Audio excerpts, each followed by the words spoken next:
यह कहानी है हस्तिनापुर की,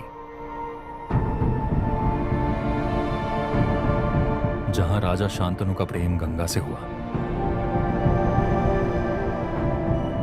और जन्म लिया एक ऐसे वीर ने जो कभी राजा नहीं बना, भीष्म। जब भीष्म ने अपना राज्य त्याग दिया तो किस्मत ने रची एक नई चाल। पांडु और धृतराष्ट्र के पुत्रों के बीच शुरू हुआ एक अनजाना संघर्ष। एक ओर थे पांडव, न्याय और धर्म के रक्षक, दूसरी ओर कौरव, अहंकार और लोभ में डूबे हुए। और फिर आई वो स्त्री जिसके वस्त्र हरण से एक साम्राज्य की मृत्यु लिख दी गई।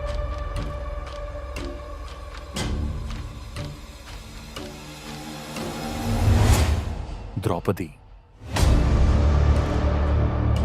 एक खेल चौपड़ का, जिसमें हारी गई इज्जत और ली गई प्रतिज्ञा, अधर्म के खिलाफ युद्ध की। पांडव गए वनवास, पर हर दिन उन्होंने तैयारी की न्याय के लिए। जंगलों में भटकते हुए भी अर्जुन ने तपस्या से प्राप्त किए दिव्यास्त्र, भीम ने अपने बल से पर्वतों को झुका दिया।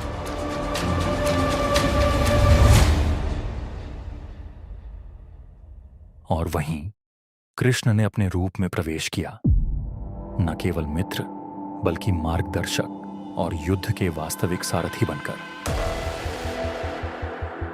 और तब आया वो दिन जब कुरुक्षेत्र की भूमि रणभूमि बन गई। जहां कभी भाई थे वहां अब योद्धा थे। रिश्ते रक्त में बहते हुए भी तलवारों की धार में बदल चुके थे।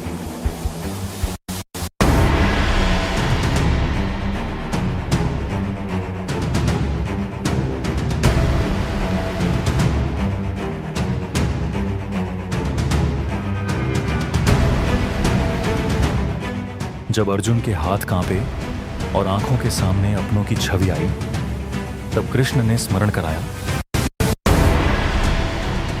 जीवन का सबसे गहरा सत्य कि कर्म ही धर्म है और धर्म ही जीवन। यही उपदेश बना भगवत गीता। और यहीं से शुरू हुई एक ऐसी यात्रा जो न सिर्फ युद्ध की थी बल्कि आत्मा के उजाले की भी।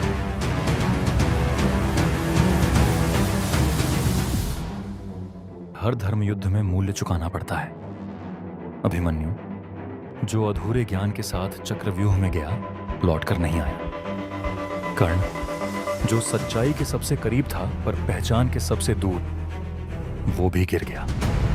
और भीष्म, जिनके तीरों से युद्ध चला था, अब वही तीर उनके शयन बन गए। रणभूमि पर विजय नहीं, पर हर विजय एक बोझ बन गई। जब युद्ध थमा तो शोर नहीं, सिर्फ खामोशी बची। हस्तिनापुर बचा, लेकिन हर कोना वीरान था। गांधारी की आंखें भले बंधी थीं, पर उसका शाप सृष्टि को चीर गया। और अंत में पांडवों ने राजगद्दी छोड़ी और हिमालय की ओर चल पड़े,